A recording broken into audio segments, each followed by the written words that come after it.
Alright, there's my buddy Chuck up there. We are in Hyder, Alaska right now.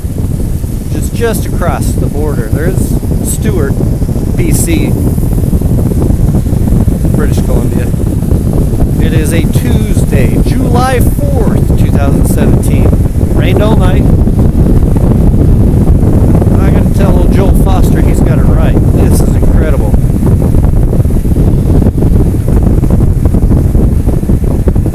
There were a couple of bald eagles out there.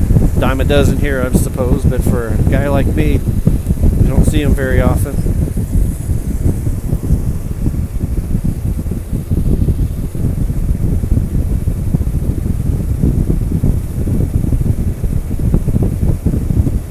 Must be birders.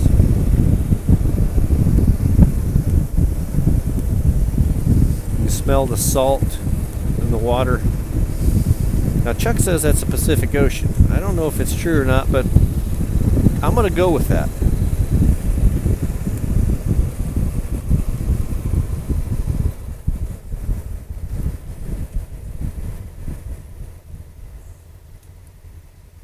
Now, I did have a little mishap this morning. My bike is heavy. All this crap that I'm taking. And I dropped it. It could have been worse. The windscreen was right up against this pillar and it could have broken it. That would have made me a sad boy. But it didn't. All's well.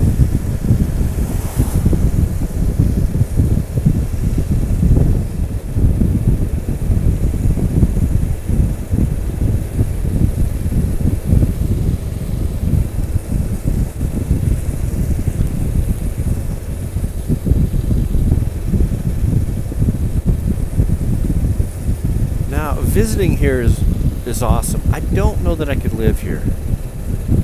It'd be like any place else, any small town, anywhere. I suppose there's plenty to do. I will have to bring Kelly out this way.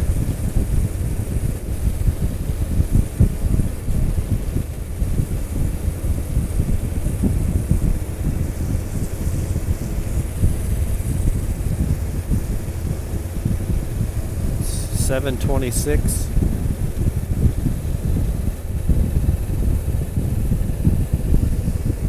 Smell of bugs.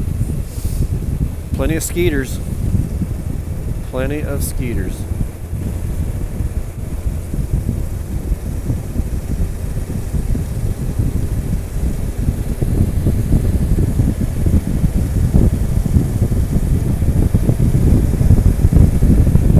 Now on the way in it was gorgeous.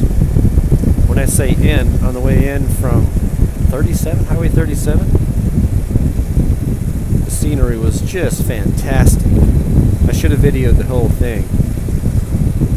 I will video it on the way back. Hopefully it'll be as fantastic. On the way in we saw two black bears. One was a pretty good old boy. The other one, I guess I couldn't tell, but they were much bigger and better than that skinny bastard I saw on the lava beds.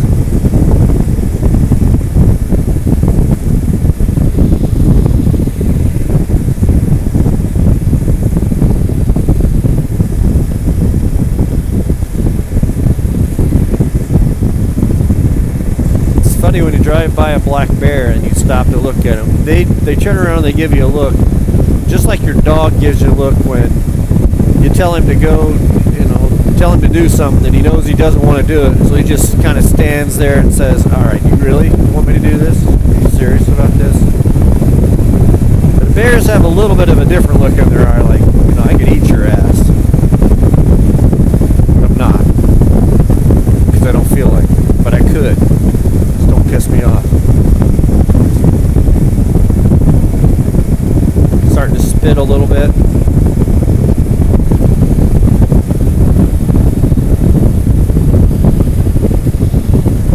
I'd like to see a grizzly. That would be on my bucket list. I don't know if I have a bucket list. I just want to see a wild grizzly.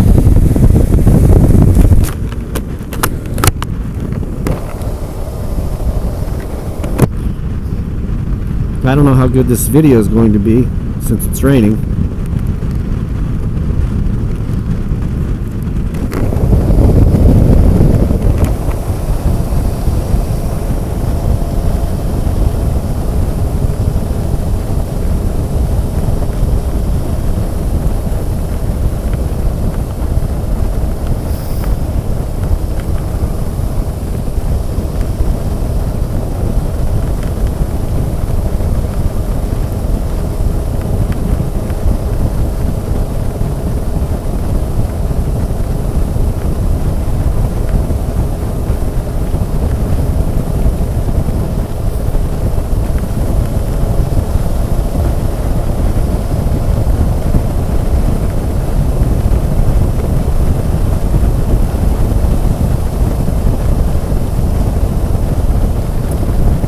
Chuck, he's a farmer from Iowa. He used to do corn and something else, I forget. Or I didn't recall what he said. But now he's strictly hay. It's not working out quite like you wanted to, because you need some period of dry weather. He says he just doesn't get it like he needs it, because I think it goes moldy if you cut it and it gets wet. That's not a good thing. You gotta let it dry out. You don't want it to get wet afterwards. But that's how he's able to do all these big trips. Is right now all he'd have to worry about it. It's just growing. He'd probably hire somebody out to go and cut it. Well, good for him. Good for his wife letting him get out this way.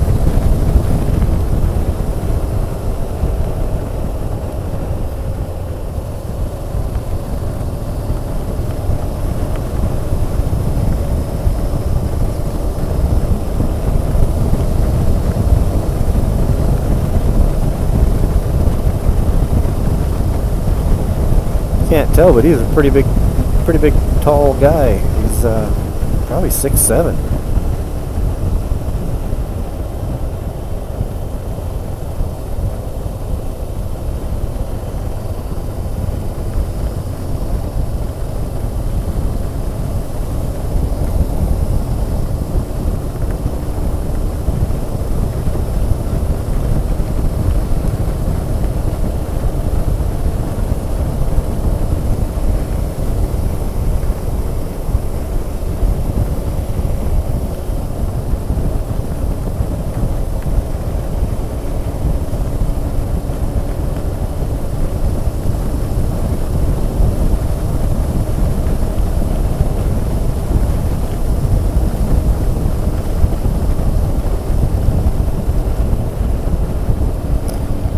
There's a very good chance I'm going to make this loop again on the way back to drive in, maybe get something to eat, and drive back out. Now it's 40 miles, I believe, but I think it's going to be worth it.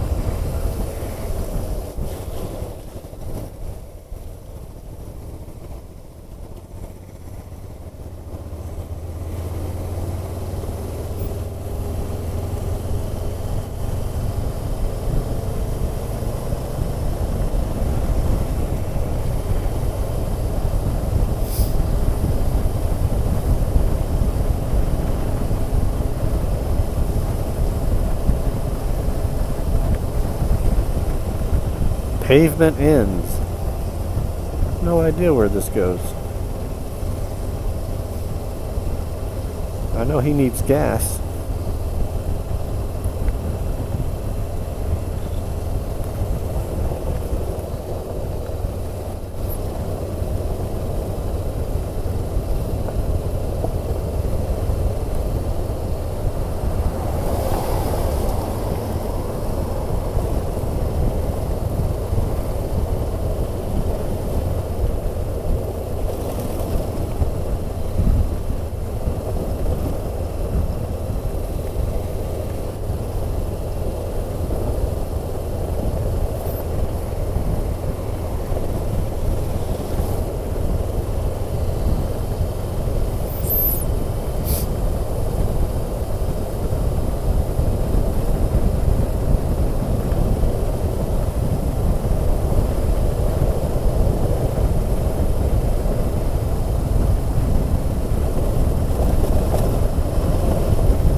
Alright, no, I'm not going to turn it off. I should have plenty of battery.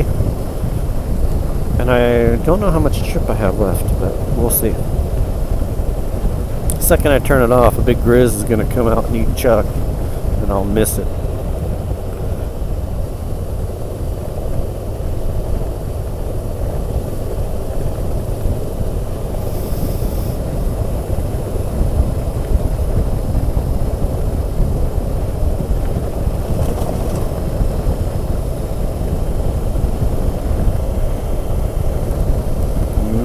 that is spectacular.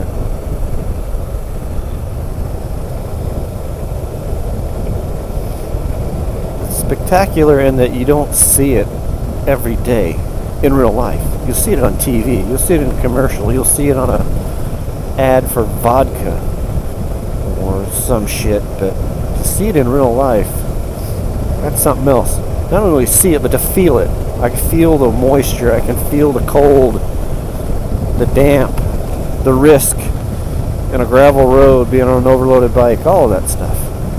You can feel it. You're living it. But driving this in a vehicle where you're nice and warm, it's not the same at all.